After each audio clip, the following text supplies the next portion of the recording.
Good morning, students. In previous class, we had discussed about something about matter, its introduction, और उसका division solid liquid gases के अंदर, और उसके बाद हमने सॉलिड लिक्विड गैसेस के अंदर काफी पॉइंट्स देखे थे डिफरेंस के, inter particle space, inter particle volume, density, kinetic energy, diffusion, बहुत सारे अपन ने पॉइंट्स पे कंपेयर किया था इस चीज को. ठीक है. And after that let's start with the next topic. Next topic that is atom and atomic theories. तो एटम क्या होता है, जैसा कि हम जानते हैं, atom is the smallest particle of matter. Atom is the basic building block of matter. Okay. And atom is the smallest particle of an element. It takes part in the chemical reaction. For example, कोई सी भी chemical reaction लेके बात करें आप, जैसे NaNO3 plus AgCl, NaCl plus AgNO3. तो इसके अंदर हम देखें जो पार्टिसिपेटिंग कंस्टिट्यूएंट्स हैं, चाहे सोडियम की बात करें, सिल्वर की करें, नाइट्रोजन, ऑक्सीजन, वो जो constituent the atoms are participating in this chemical reaction. Okay, so in every chemical reaction the atoms participate. The size of an atom is indicated by its radius, which is called atomic radius. कोई atom हो उसका size जो है हम किससे indicate करते हैं? Atomic radius से. फॉर एग्जांपल, जैसे एटम को हमने डायग्राम देखा हुआ है, रफ सा इस तरह से रिप्रेजेंट करते हैं. सेंटर में न्यूक्लियस है, चारों तरफ एक इलेक्ट्रॉन रिवॉल्व कर रहे हैं. आउटर मोस्ट शेल के अंदर जो इलेक्ट्रॉन रिवॉल्व कर रहा होता है, it is basically to distance r from the nucleus. तो एटॉमिक रेडियस क्या है? ये है r. तो एटॉमिक साइज कितना होना है ये डिपेंड करता है आपके एटॉमिक रेडियस पे. अगर एटॉमिक रेडियस ज्यादा होगा then your atomic size will also be high. Next, hydrogen atom is the smallest atom of all, having an atomic radius 0.037 nanometre. Hydrogen जो है स्मॉलेस्ट एटम नोन है, उसका साइज कितना बताया है? 0.037 नैनोमीटर और 0.37 एंगस्ट्रॉम, ये साइज बताया गया है.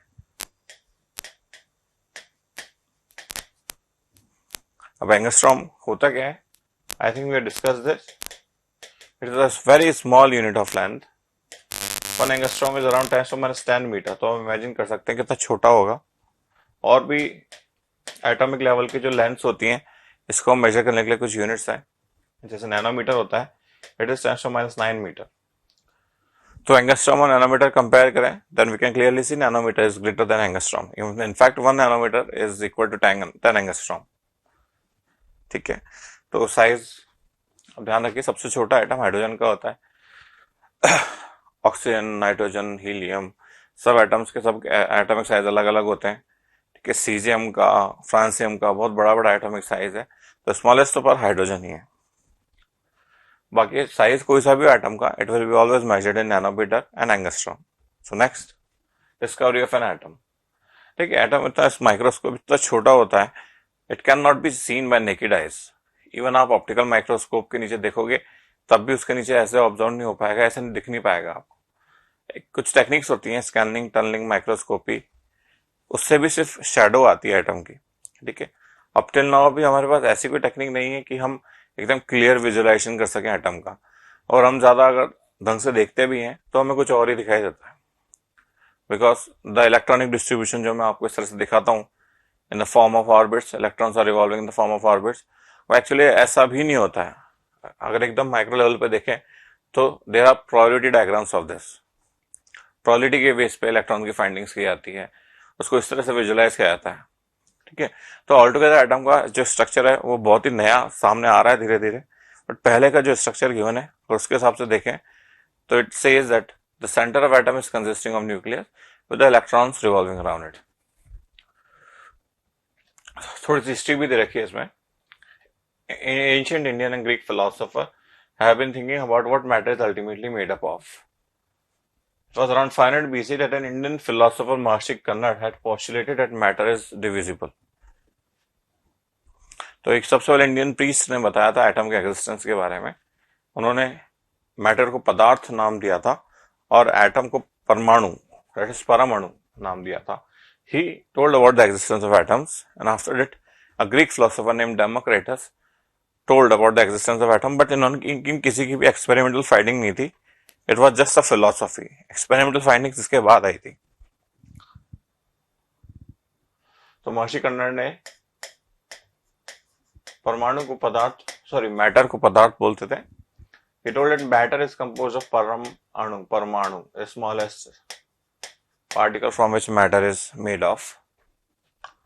And after Maharishi Kannada, a Greek philosopher named Democritus told about the existence of atoms.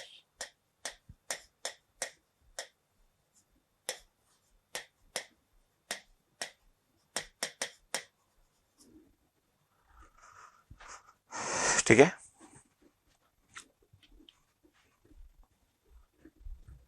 अगर आपको कॉपी करना है 2 मिनट आप कॉपी कर सकते हैं. So after a brief history, let's move forward. इसमें और भी बहुत सारे साइंटिस्ट का इन्वॉल्वमेंट था in the discovery of atom, its structure, it's dictation of subatomic particles, fundamental particles from which it is made of electrons, protons, neutrons. अब आजकल बहुत सारे और छोटे छोटे पार्टिकल्स और डिस्कवर हुए हैं from which these electrons, protons and neutrons are made of. For example, positron, neutrino, antineutrino, boson, बहुत सारे और सब एटॉमिक पार्टिकल्स हैं, up quark, down quark, down quark, जिससे फर्दर ही प्रोटॉन्स, न्यूट्रॉन्स, इलेक्ट्रॉन्स भी मिलके बने होते हैं. ओके, बट जो बेसिक स्ट्रक्चर है अभी हम वही देखेंगे अपने करिकुलम के अंदर. How big are atoms? Can we see them? No, we can't see them by naked eye. Even we cannot see by optical microscope, normal. 20x, 40x and 100x जिसमें होता है. X means the number of times it magnifies. ठीक है. Not visible by naked eye. Optical microscope.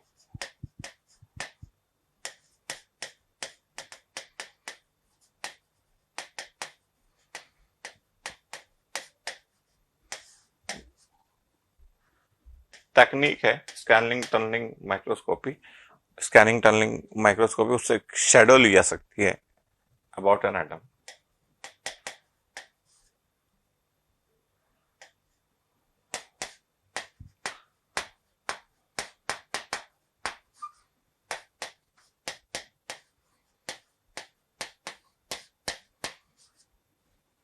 STM बोलते हैं उसको.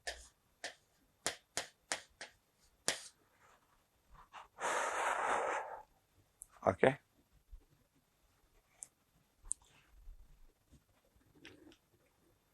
Symbol. A symbol is a brief representation of the name of the element. ठीक है.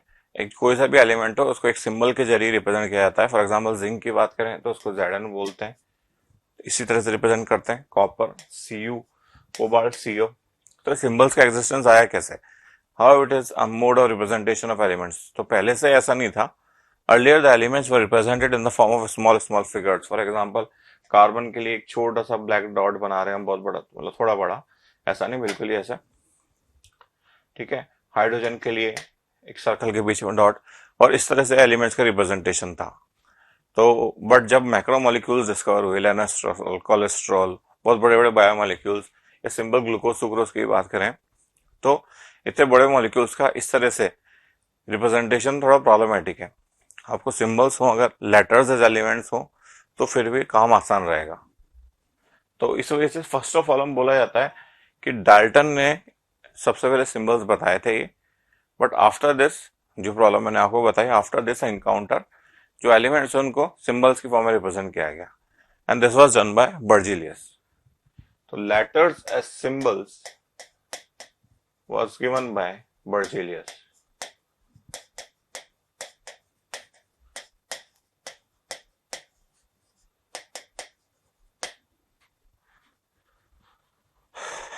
ठीक है. तो ये कुछ सिंबल्स हैं. हाइड्रोजन H, हीलियम, ये एक्चुअली में इंग्लिश इससे डिराइव नहीं हुआ है. सिंबल सब देख के लगता है. इसका एक लैटिन वर्जन है हाइड्रोजीनियम, ऑक्सीजीनियम, वहां से ये सिंबल डिराइव्ड है. यहाँ देख के लग सकता है क्योंकि वहां से भी एच आ रहा है, यहाँ से भी एच आ रहा है, तो यहाँ से डिराइव्ड है. यहाँ से डिराइव नहीं, it is derived from that side, from different language. सायरन का आईआर नहीं होता, फैरम होता है, because its Latin name is ferrum, और वहां से एफी जो है डिराइव हुआ है. और लैटिन और ग्रीक नेम्स के अंदर जो सिंबल है वो रखने का रीजन यही था कि वो कोइंसाइड कर रहे थे. जैसे इरिडियम का भी IR होगा, आयरन का भी IR होगा, तो हमने आयरन का क्या किया, लैटिन में फेरम से रख दिया Fe। ठीक है, और अब तो सब जानते हैं आयरन का कितना फेमस सिंबल है Fe। तो hydrogen is H, helium lithium Li। तो आप देख रहे हैं इसमें कई तरह कॉम्बिनेशन है, कई बार जो वर्ड होता है उसका फर्स्ट वर्ड लिया जाता है, sometimes first and second word लिया जाता है, sometimes first and third word लिया जाता है, एंड सो ऑन। तो क्लोरीन में देखिए, क्लोरीन में आपको ना तो फर्स्ट है ना फर्स्ट एंड सेकंड ना फर्स्ट एंड थर्ड बोल सकते हैं। क्लोरीन में क्या क्राइटेरिया है, Cl है, तो first and the second pronounced word, तो हम डायरेक्टली नहीं बोल सकते third word, first and second pronounced word, तो प्रोनाउंस्ड वर्ड क्या है, सेकंड L है। Okay, so this one. तो ये सब सिंबल्स हैं, आपको मिनिमम 20 तक सिंबल्स तो याद करने की कोशिश करनी है ना। आपके मॉड्यूल में भी एज इट इज गिवन है, magnesium is Mg, calcium is Ca, argon is Ar, potassium is K, it is derived from calcium, okay, oxygen is O, carbon is C, copper का Cu, it is derived from cuprum, mercury is Hg, it is derived from hydrocarbon। ठीक है, कुछ important symbols तो आपको याद रखने ही है, even after 20 also. Silver का जैसे अर्जेंटम है ना, तो इसके अलावा जो इंपॉर्टेंट सिंबल्स है वो मैं लिख रहा हूँ, आप मिनिमम उत्तर तो आपको याद होने चाहिए 20 के बाद भी। For example Ag is silver, it is derived from argentum,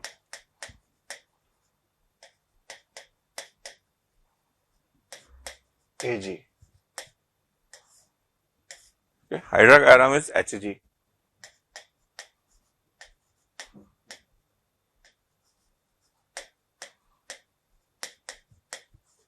कौन सा एलिमेंट है, मरकरी। ठीक है, गोल्ड इज Au। ये 20 एटॉमिक नंबर के बाद के कुछ एलिमेंट्स हैं जो आपको उनके सिंबल्स याद रखने हैं, these are important. Aurum, AuRum, Au, okay, iron, it is derived from ferrum, Fe, tungsten is W, it is the only element which is whose symbol is derived from German name, not English, not Latin, not Greek. Its symbol is derived from Wolfram। क्या है, W है। ठीक है, next is tin, it is stannum, it is Sn।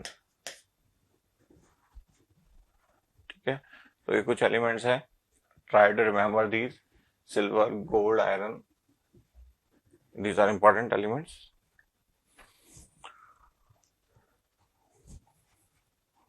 You can copy them, hydrocarbon, HYDRA, GYRUM, AURUM, aurum, ARGENTUM, argentum, wolfram, tungsten, TUNGSTEN, stannum। Okay, symbols may be derived from the first letter of English name of the element। Symbols first letter of English name से derive हो सकते हैं, first and second, as I have already told you, first and third letter, first and second pronounced letter, ये सब combination हो सकते हैं। They can be derived from the Greek word, Latin word, okay, and so on। Symbols may be derived from the first letter and the another significant letter, from their Latin names of the elements, may be derived from the first letter of the English name of the element। सब combination possible है। तो we are discussing symbols, तो उसके आगे continue करते हैं। As we already discuss some names, potassium का kalium, के, Fe, Cu, काफी सारे सिंबल्स अपन पहले से देख चुके हैं, तो is no need, I think आप कॉपी करना चाहे तो कर सकते हैं, it is already there in the module. Note, Dalton was the first to use symbols to represent element.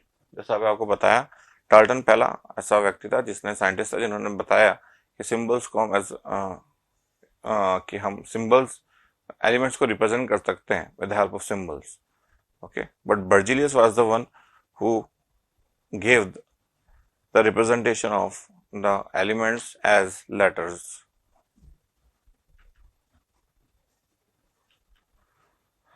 But अगर आपसे पूछा जाए कि सबसे पहले सिंबॉलिक रिप्रेजेंटेशन स्टार्ट किसने किया था, तो आप डाल्टन बोलेंगे, because he was the first to use. उसके बाद रिफाइनिंग होकर लेटर्स की फॉर्म में आया through Berzelius. So Dalton's atomic theory is the next topic. It is a very important theory. तो पहले इसका थोड़ा सा डिस्कशन कर लेते हैं, उसके बाद I will explain to you. Dalton in 1808, this year is also very important. 1808 के अंदर डाल्टन ने एक थ्योरी दी थी जो known as Dalton's atomic theory. In this theory there were various points. He told that matter is consisting of atom which is indivisible in nature. तो यहाँ पे उन्होंने एटम को इंडिविजिबल बताया था, जो फर्दर पता लगा था कि दिस इज इनकरेक्ट. ठीक है, actually matter is divisible in nature. ठीक है, तो this was something wrong which was told by Dalton. तो हम पॉइंट वाइज मेरिट्स और डिमेरिट्स के अंदर कंसिडर कर सकते हैं. जो अभी तक पॉइंट सही है उनको हम मेरिट्स के अंदर मानेंगे, और जो पॉइंट अब तक गलत प्रूव हो चुके हैं that will consider under demerits. ठीक है, and after that there were various points mentioned by Dalton which are as follows. Dalton told that atoms combine in fixed ratios by mass to form molecules or compounds. Now ये जो postulate था आगे चल के एक law की form में modify हुआ. That law was told as law of constant proportion or definite proportion. ये बिल्कुल सही पॉइंट था, and it will be termed as merit according to this theory, because अभी तक ये पॉइंट सही है. It was also known as law of definite proportion. ठीक है, जैसे कोई सा भी एलिमेंट है, वाटर की बात करें, वाटर के अंदर जो कंस्टिट्यूएंट्स है हाइड्रोजन ऑक्सीजन, एक फिक्स रेशियो में कंबाइन होते हैं. This ratio does not change with time. For example 1:8 ratio रहेगा वाटर में, तो हम बोल सकते हैं in water the ratio of hydrogen oxygen will be 1:8 and this does not change. ये कहीं कभी भी चेंज नहीं होता. It does not change. चाहे आप इंडिया से लें, यूएस से ले आए, किसी नदी नाले से पानी उठा लें, but this ratio will remain constant. Okay, तो कुछ और पोस्टुलेट भी डाल्टन के. ही told that atoms combine in more than one ratio to form more than one compounds. वो भी मेरिट है. It was termed as afterwards it was termed as law of multiple proportion. But Dalton ने कोई laws नहीं दिए थे, उनके जो पोस्टुलेट्स थे वो आगे चल के लॉज बने. तो आपको ये डायरेक्टली नहीं बोलना है कि उन्होंने लॉ दिए, आपको बस इतना सा बोलना है उन्होंने पोस्टुलेट दिए थे जो आगे चल के मॉडिफाई हो गए. फॉर एग्जाम्पल जैसे सल्फर डाइऑक्साइड, सल्फर ट्राइऑक्साइड है, इसमें सल्फर ऑक्सीजन अलग अलग रेशियो में कंबाइन हो रहे हैं to form more than one molecules. Sulphur is to oxygen 32:32, 32:48 in sulphur trioxide. इसमें आप देख सकते हैं मोर देन वन रेशियो में कंबाइन हो रहे हैं सल्फर एंड ऑक्सीजन. इसको 2:2 भी बोल सकते हैं आप. ओके, और ही told that atoms can neither be created nor be destroyed. या तो फ्यूचर में ये लॉ आगे चल के क्या बना था, ये पोस्टुलेट आगे चल के law of conservation of mass हम बोल सकते हैं, but was experimented given by Lavoisier. Law of conservation mass को लवोइजर ने एक्सपेरिमेंटेड डेमोन्स्ट्रेट किया था सबसे पहले, but this postulate was given by Dalton. Dalton का पोस्टुलेट ये था atoms can neither be created nor be destroyed.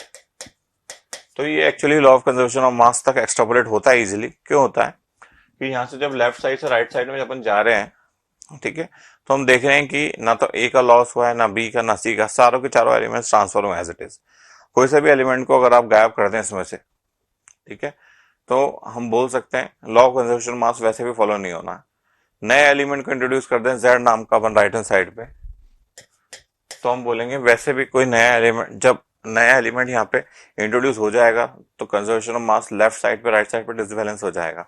Right side पे क्या है, आपको ज्यादा मास आएगा, है ना. तो atoms can neither be created nor be destroyed. This point was extrapolated to law of conservation of mass. ठीक है, बट पोस्टुलेट्स के अंदर आपको ऐसे लिखना है.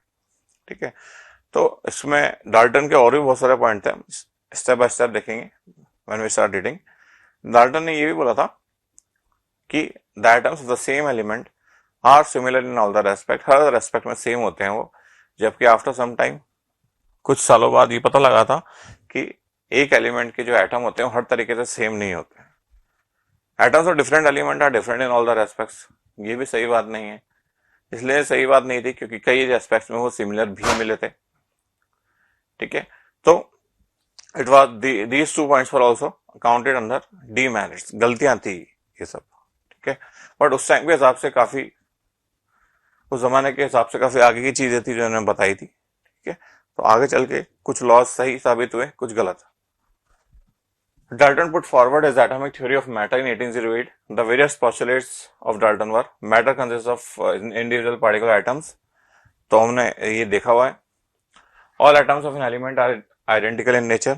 ये आगे चल के demerit प्रूव हुआ था। The atoms of an element are different from the atoms of other elements. A compound is formed by a combination of atoms of two more elements in simple between number of hydrogen and oxygen atom, that is 2:1. तो इसमें वही combination वाली बात बता रखी है। Atoms take part in chemical reaction, yes कोई सा भी केमिकल रिएक्शन हो उसके अंदर एटम्स पार्टिसिपेट लेते हैं। For example hydrogen plus chlorine gives HCl। इसके अंदर आप देख रहे हैं कि हाइड्रोजन जो मॉलिक्यूल है ये ब्रेक डाउन हो गया एटम्स के अंदर, उसके बाद क्लोरीन मॉलिक्यूल ब्रेक डाउन हो गया क्लोरीन एटम्स के अंदर, and after that they were recombined to form molecule. तो एक्चुअली में पार्ट कौन ले रहा है रिएक्शन के अंदर? एटम्स ले रहे हैं। Atoms can neither be created nor be destroyed. आपको पता है आगे चल के लॉ ऑफ कंजर्वेशन ऑफ मास बना था, okay. Atoms is the compound is formed by combination of atoms of two or more elements in simple between number of hydrogen oxygen। तो इसमें जैसे वाटर है, वाटर के अंदर यहाँ बाय मास नहीं बता रखा है, हाइड्रोजन ऑक्सीजन 2:1 बता रखा है। डेट इज बाय वॉल्यूम और नंबर ऑफ मोल, अपन पढ़ेंगे थोड़े दिनों बाद मोल। तो रेशियो बाय मास कांस्टेंट वाला जो होता है वो लॉ होता है ना, इस तरह का कोई लॉ नहीं है, जस्ट पोस्टुलेट है। तो जो पॉइंट हमने पढ़े उसके अंदर से मेरिट्स और डिमेरिट्स अपन कलेक्ट करें तो क्या क्या रहेगा? Dalton atomic theory explain the law of conservation of mass, okay, and constant proportion. Atoms of element take part in chemical reaction. तो ये सब मेरिट है, इन दोनों में सही बात है। Demerits and the atom is no longer suppose to be individual. तो सब पहला पॉइंट जो था वो इनका डिमेरिट था। उन्होंने कहा था जो एटम होता है वो इनडिविजिबल होता है, जबकि ऐसा नहीं है। Atom can also further divided into sub atomic particles like electrons, protons, neutrons, and there are many more sub atomic particles. He could not explain that why do atoms of same element combine with each other। एक ही element के जो atoms है वो ही क्यों combine करते हैं ये समझा नहीं पाए। Atoms of the same element may not necessarily be identical. एक ही एलिमेंट के जो एटम्स है वो जरूरी नहीं है कि आइडेंटिकल हो हर तरीके से, ऐसा नहीं है। जैसे ऐसा डिस्कवरी हुई थी आइसोटोप्स की, उसके बाद से क्लियर हुआ था। आइसोटोप्स क्या होते हैं? They are the atoms of the same element having the same atomic number but different mass number।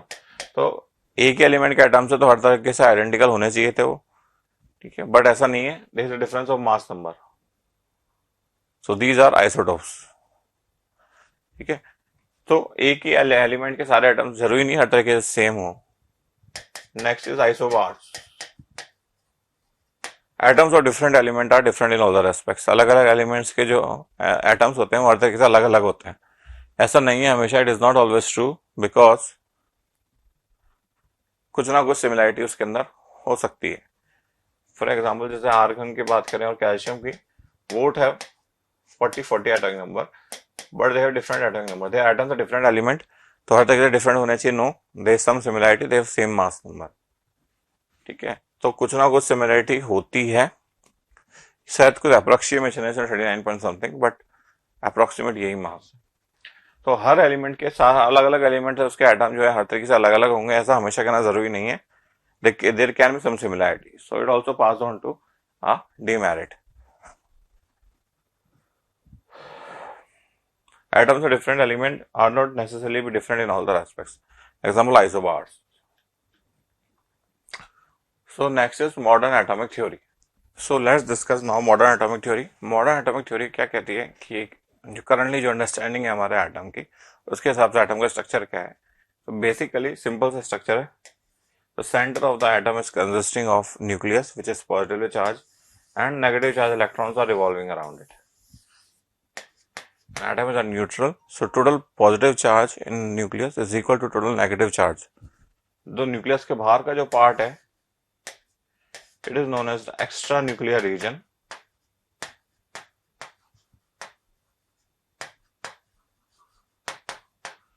Nucleus is consisting of protons and neutrons. इन दोनों को साथ में न्यूक्लियॉन्स बोला जाता है, because they are present in the nucleus.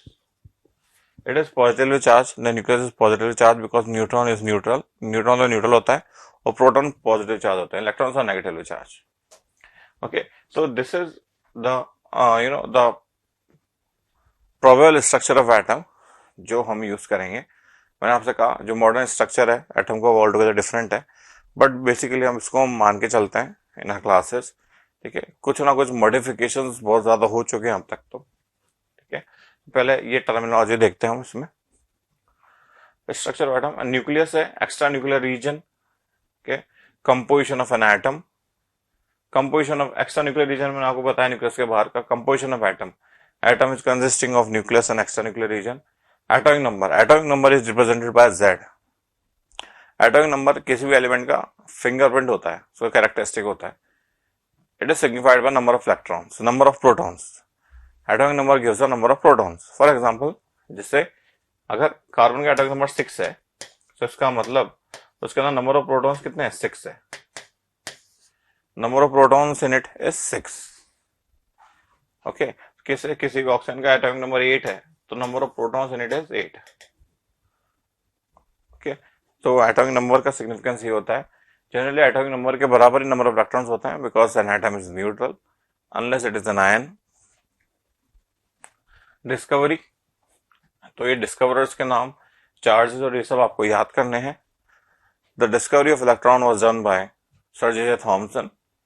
कुछ experiments थे उनके कैथोड रे ट्यूब पे. ठीक है, proton, the discovery of proton was done in the form of anode rays. वो सब आप हायर क्लास में पढ़ेंगे. And it was, the proton was discovered by Goldstein. Okay, the charge of an electron was found by Millikan in his oil drop experiment. It was found out to be 1.6 into 10⁻⁻19 coulombs and this was negative.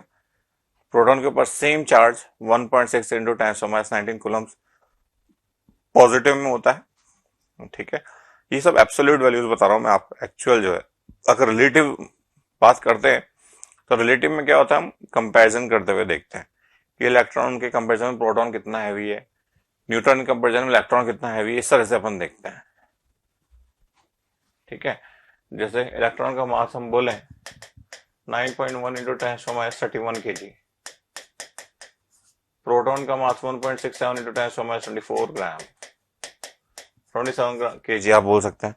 तो आप अगर आपसे पूछे कि relatively अगर compare करें तो proton is how many times of electron, तो you need to divide the actual masses of them, तभी आप रिलेटिव देख सकते हैं. तो आप पाएंगे कि प्रोटॉन इज अराउंड 2000 टाइम्स और 1837 टाइम्स हैवियर देन इलेक्ट्रॉन. ऐसा आप कर सकते हैं by dividing the mass of proton and electron. जब आप डिवाइड करेंगे तो जैसे आपने इलेक्ट्रॉन प्रोटॉन के मास को डिवाइड किया, so you will get around 1/2000 और 1/1837. तो इसी तरह से प्रोटॉन न्यूट्रॉन का मास भी ऑलमोस्ट इक्वल होता है, बट स्लाइट न्यूट्रॉन थोड़ा सा हैवी होता है एज कम्पेयर टू इलेक्ट्रॉन. ठीक है, तो हम बोल सकते हैं जो एक्स्ट्रा न्यूक्लियर पार्ट है उसमें कुछ ज्यादा खास मास है नहीं, क्योंकि इलेक्ट्रॉन को हम as compare to proton and neutron massless मान सकते हैं, है ना. तो हम बोल सकते हैं कि the total mass of the atom is concentrated inside the nucleus. Nucleus के अंदर ही कंसंट्रेटेड होता है, ऐसा हम मान सकते हैं. ठीक है, तो डिस्कवर का name, symbol, absolute charge, relative mass, absolute मास, ये सब आपको ध्यान रखना है. Next is atomic number. और डिस्कस क्या हुआ है कि कोई भी एलिमेंट हो उसका रिप्रेजेंटेशन कुछ इस तरह से होता है. x a z, x is mass number, z is atomic number, mostly introduced an atomic parameter called atomic number. The number of an element is equal to number of protons present in the nucleus of that element.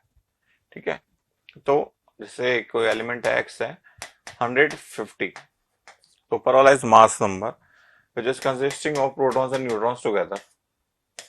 नीचे वाला सिर्फ number of protons ही होता है. तो आप super script में सब script minus कर देंगे तो you will get number of neutrons. So number of neutrons will be 50 in it. तो this is mass number written in the superscript. Super मतलब ऊपर. And this is atomic number written in the subscript. ठीक है,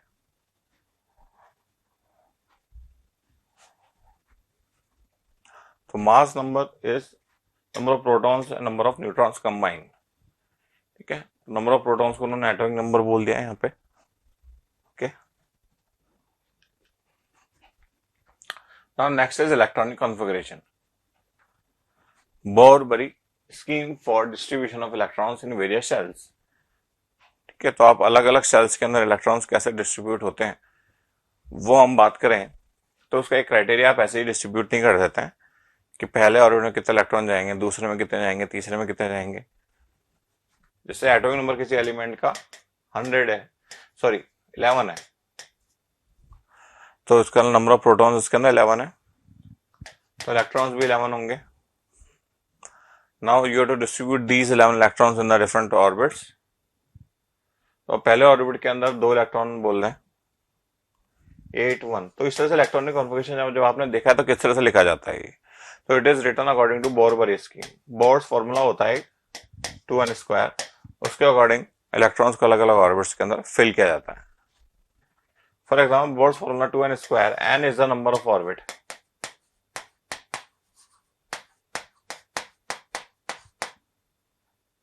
तो ये formula क्या देता है, it tells us the maximum number of electrons which can be accommodated in that particular orbit.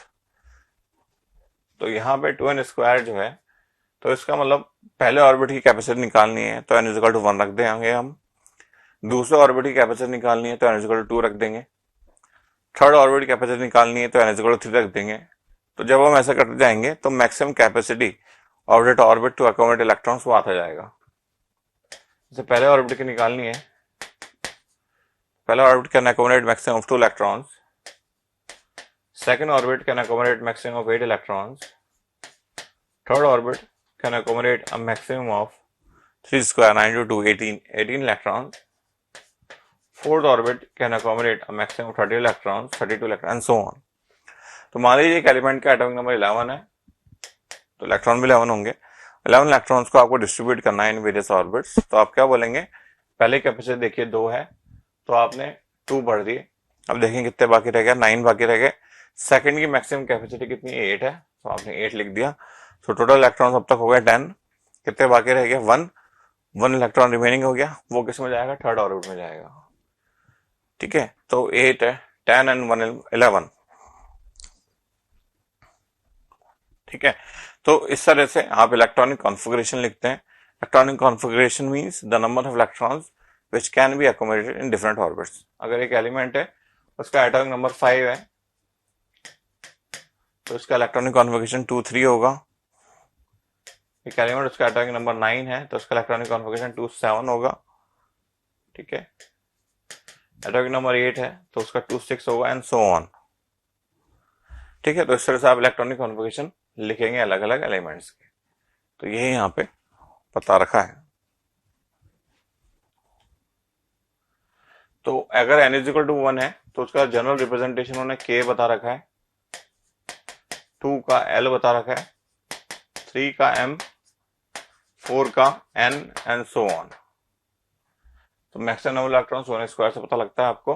तो k l m n जो है first orbit, second orbit, third orbit के रेस्पेक्टिव नेम्स गिवन है, तो इसको आप k l m n, n = 1 को k बोलते हैं, n = 2 को l बोलते हैं, ठीक है। आगे चल के पता लगाता है जस्ट ऑर्बिट्स नहीं है, पाथ्स नहीं है जिसमें इलेक्ट्रॉन घूमते, they are basically energy levels, ठीक है। मतलब हर ऑर्बिट की जो है एनर्जी अलग अलग होती है उसके हिसाब से। तो यहाँ पे इलेक्ट्रॉनिक कॉन्फ़िगरेशन दे रखा है कुछ एलिमेंट्स का, starting from the first element. Hydrogen की बात करें, एटॉमिक नंबर 1 होता है तो इसका इलेक्ट्रॉनिक कॉन्फ़िगरेशन क्या होगा, सिंपल 1 होगा। वैलेंसी और ये सब मैं आपको इन कमिंग लेक्चर्स बताऊंगा, ठीक है।